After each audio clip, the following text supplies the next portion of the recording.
Well, it's Tuesday, and you all know what that means. That means it's NXT. As you know, for temporarily, we're just going to be reviewing just one review, and that is NXT. So, as you know, we are having a 25-man battle royal to determine who will be facing Trick William for the NXT Championship. We also, of course, got the Women's North American title on the line. Michin makes her claim to challenge our inaugural champion, Melanie Jordan, and we got various other things as well that took place. And then, of course, we cap up our episode with some news updates to give you guys updates what's been happening in the world of pro wrestling, such as what events the promotions are thrown out, who's booked, what matches are set, including some developments that are happening in the world of pro wrestling that needs to be addressed. So, let's get ready for another episode of the Deleted Wrestle Zone.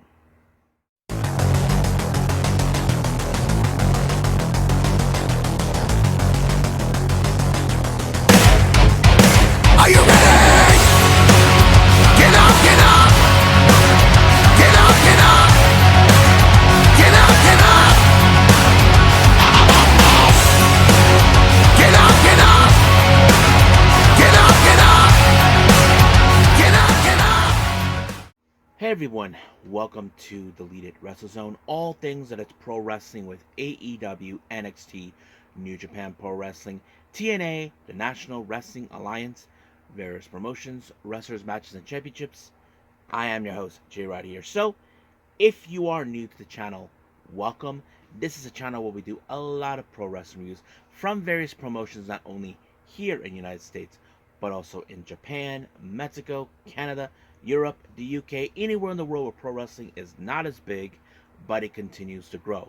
We also do discussion videos, talk about various topics, such as, of course, the wrestlers themselves, the promotions, factions, storyline, whatever we want to talk about. We also do more news updates. If I'm unable to put it on this episode, I can put it on a separate video by itself.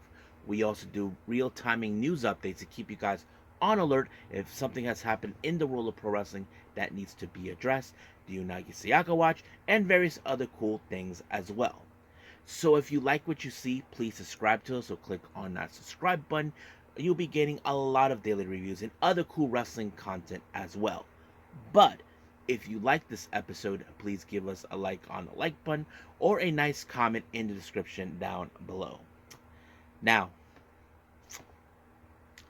all introductions have set aside, I believe it's time to, of course, let's take flight and start with our only review we got, NXT.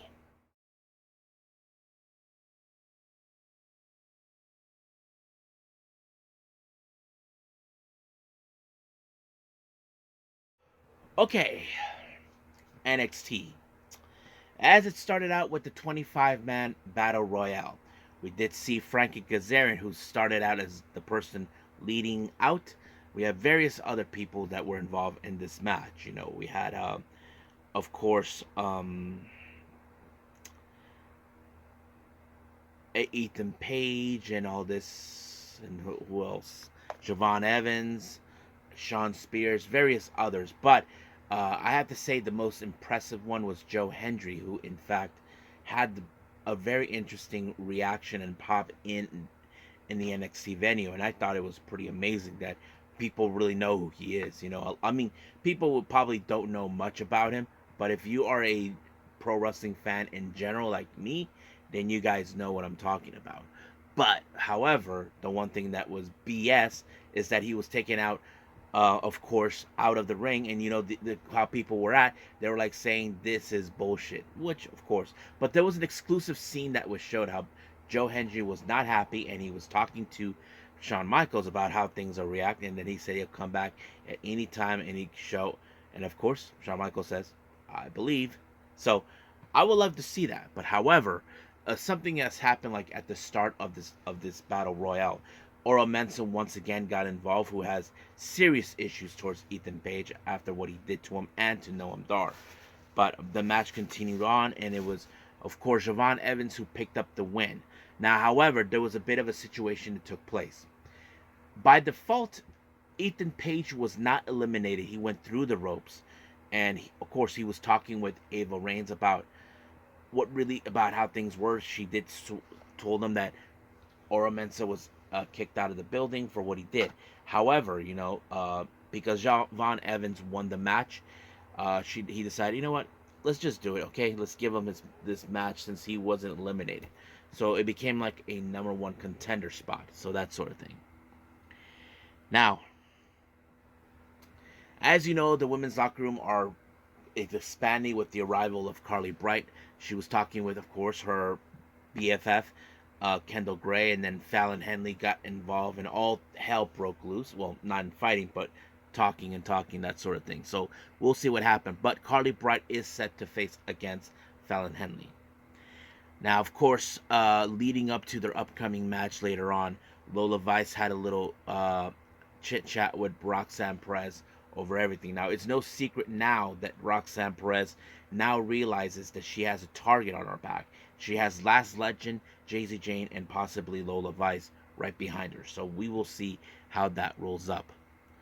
Now, we did see a little earlier, Chase U seems like they accepted Ridge Holland. Now, of course, people are wondering how this is going to go. Well, we'll see. So anyway, we'll play about that. Now, let's jump into our three-way tag match with the ladies. We have Metaphor, Jakara Jackson, and Lash Legend versus Daisy Jane and Jasmine Nix versus Lola Vice and Roxanne Perez. Now, keep in mind, Lash, Daisy Jane, and of course Lola Vice have one thing that they want in this state of this is the NXT Women's Championship, which is no surprise because it is one of the biggest prizes in the women's locker room. So basically, that's the whole point. But it was Roxanne Perez who took the victory when she won by putting the pop rocks onto Daisy Jane and then win the match. However, once the celebration started, Roxanne Perez whacked Lola Vice because, of course, Roxanne is starting to think, okay, she is sending a message that no one is going to take her belt away. But there are those that believe that maybe, just maybe, it could be Julia. But that's another conversation for another time.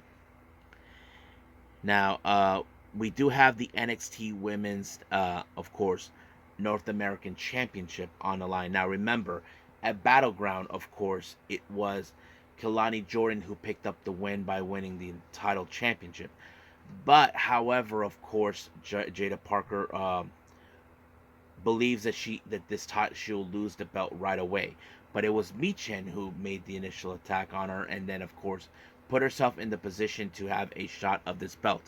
And, of course, the OC showed up to show support to Michin.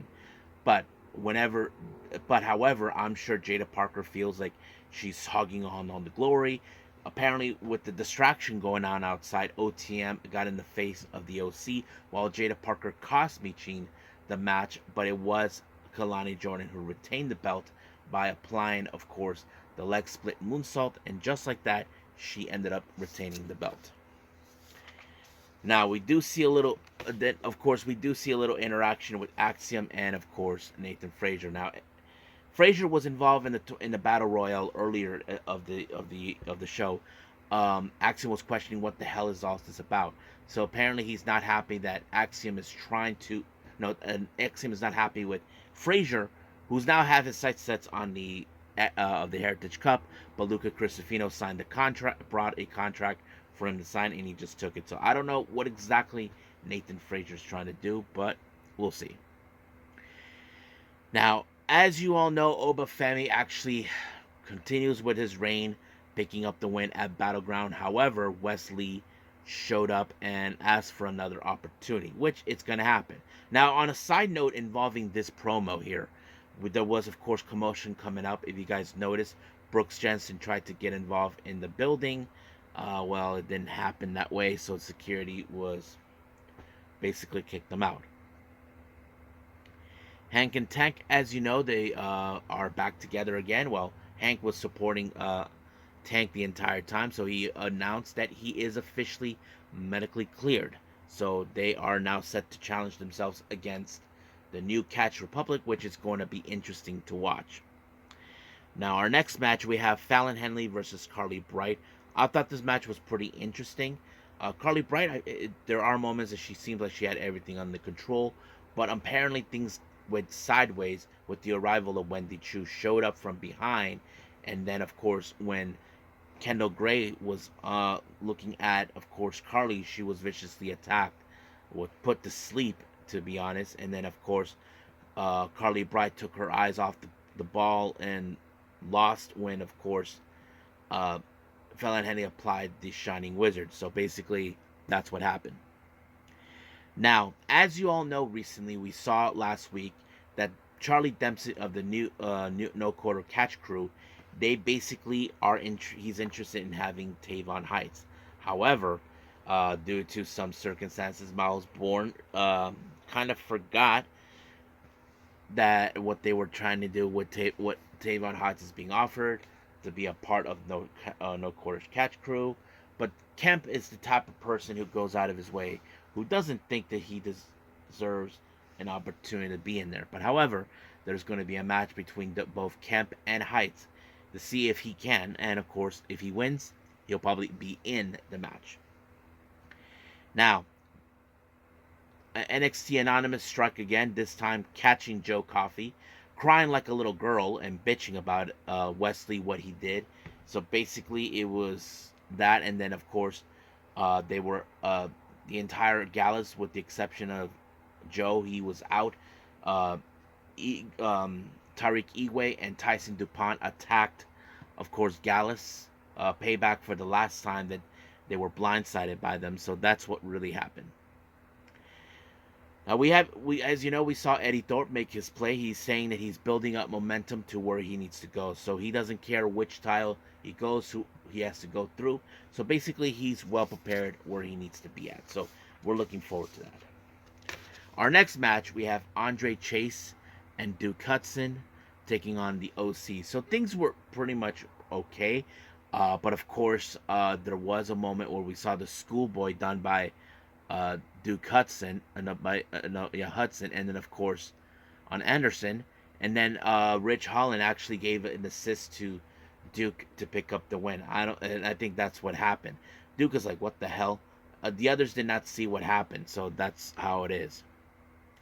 Now in the room, in the general manager's office, we see Ava along with Mr. Stone, with Melanie Jordan and Stevie Turner. So basically, Stevie Turner, as you know, wants to have a shot at an opportunity. But all of a sudden, the Queen of the Universe feels like she deserves to have a shot against the North American champion, the women's North American champion.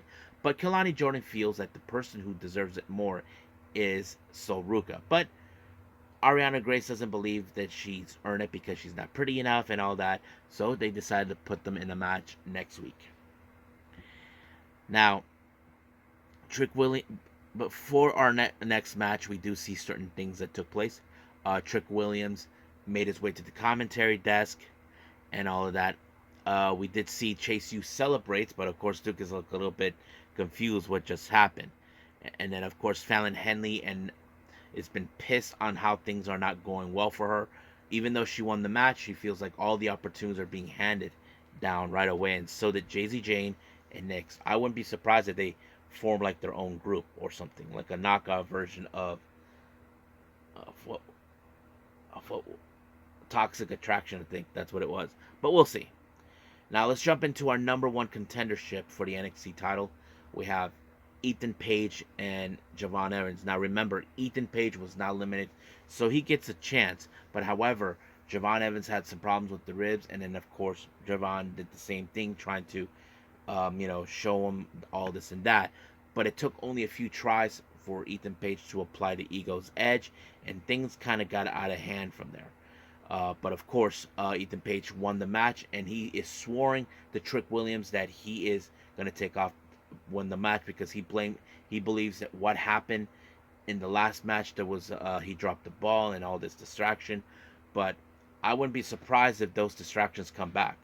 So he is crying like a little girl. And then Spears showed up and attacked Javon Evans, and Ethan Page helped him out. All hell broke loose. Now, I don't know what's going to happen until then. I wouldn't be surprised if the match would change into a four-way. But anything could happen from here on out. So we'll see what happens next week on NXT. So as of right now, I think we are done with, of course, with NXT and other reviews, let's move on with news updates.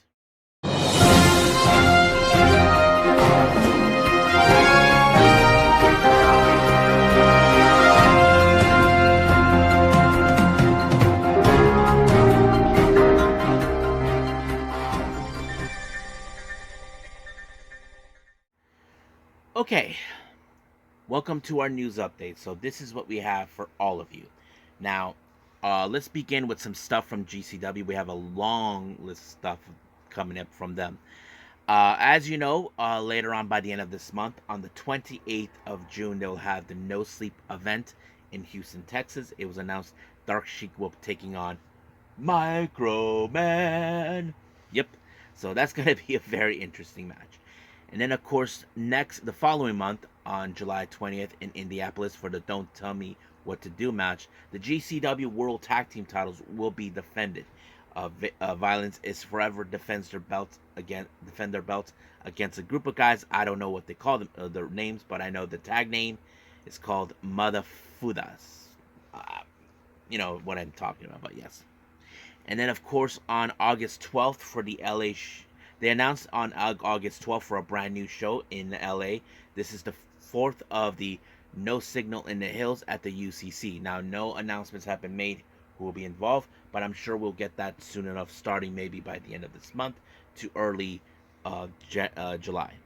Now, as you know, in August, between August 12th and through the 14th, GCW will be in Japan. So they announced for a 3-day event that will be taking place. There's on August 12th, they will be in Korakuen Hall. They will be doing a collaboration with GCW. Then the following 2 days, they will have a 2-day show in Shinjuku Face. Now, it's been confirmed who will be participating in this event. We have Mance Warner, Effie, Danhausen, and Two Cold Scorpio. So that's going to be interesting to know. Then, of course, as you know, on the 25th of August for the annual homecoming in Atlantic City, Night 2, it was revealed that Lou Nixon will be involved for just one show. It's common that they have certain wrestlers that can do one show, but there will be people that can do plenty of both. Now, finally, Megan Bayne has, as you know, she has a tight schedule with GCW. It was announced that she'll be on the 29th of June for the Crime Wave in Dallas. On the 5th of July in Toronto, Canada for the Worst Behavior. Then the 19th of July in St. Louis for So High. Then we have, of course, Don't Tell Me What to Do event on the 20th of July in Indianapolis. And then finally, Can I Trust You on the 4th of August at Asbury Park. So that's pretty much the GCW updates. Let's talk about other ones. As you know, this coming Friday, we have, of course, the New Blood show by Stardom.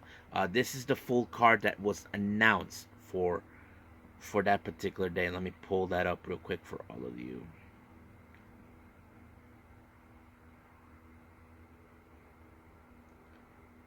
Okay, so this is the full card. As you know, the New Blood tag team titles will be defended. The Wingori, Hanan and Saida defends the belt against the rookies of the Cosmic Angels, Aya Sakura and Sayaka Kurata. So that's going to be fun to watch. We have Rina teaming up with Azura Inaba to take on her twin sister, Rina's twin sister Hina, and of course Miyu Amasaki, both of them from Queen's Quest. Hanako will take on Saran from Ice Ribbon. Then we have, of course, Tomoka Inaba from GTO taking on Rana Yagami. Then we have Mei Siran and Rian taking on. So this is the full card for New Blood. So it's kind of interesting. Now, of course, we have like a somewhat, I don't know if it's the full card of the upcoming MARIGOLD event for Summer Destiny on July 13th. We do know that Julia will face against Sareee. Utami Ayashida versus Io Sky. We do have, of course, a 3-way match for the United National title, which is known as the White Belt, between Bozilla,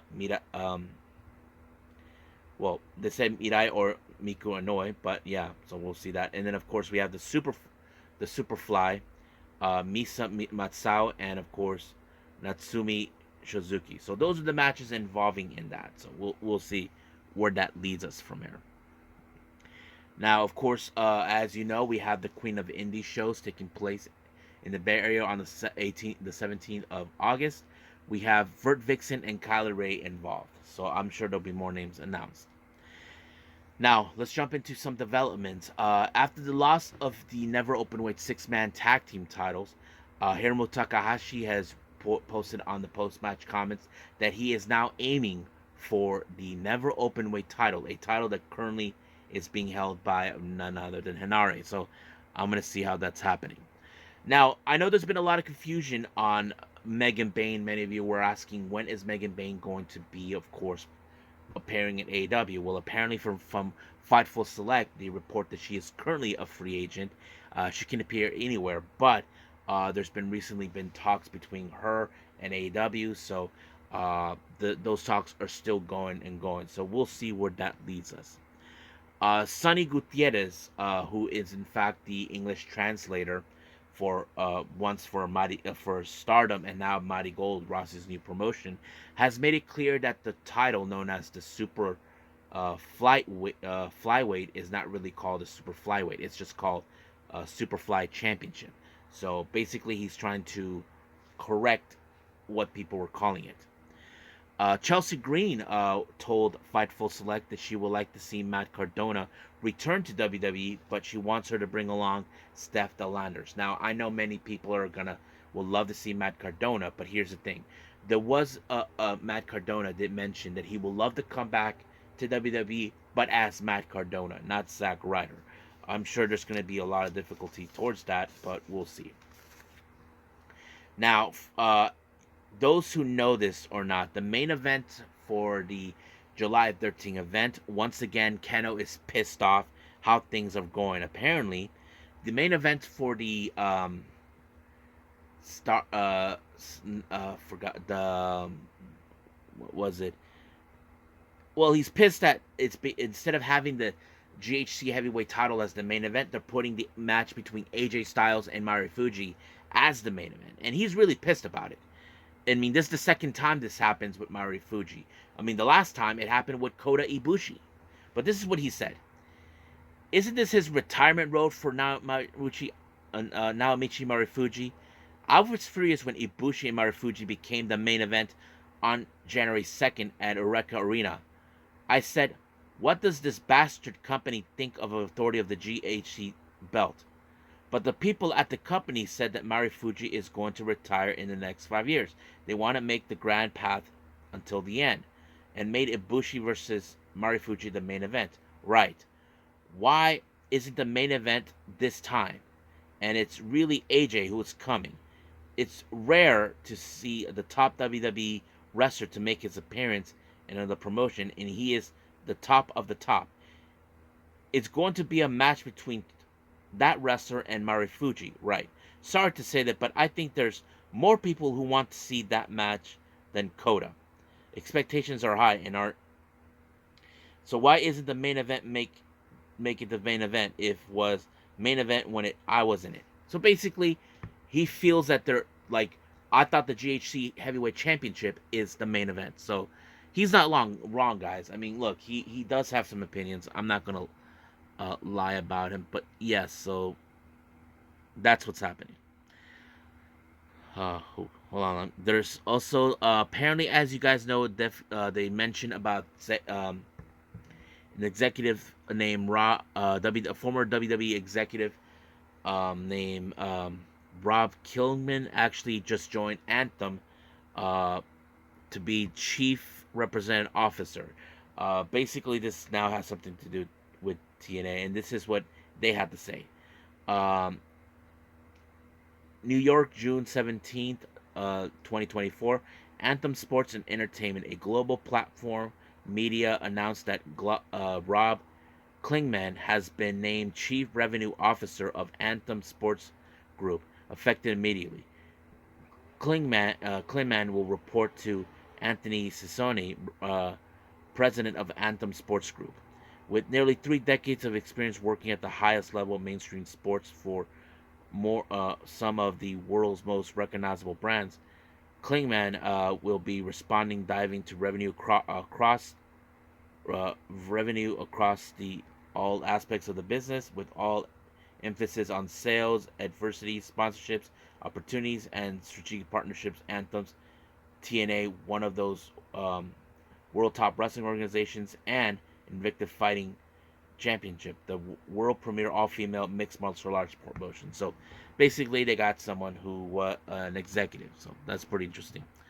Um, PW Insider talked about, of course, the OC making their way to Japan as well. This is what they said.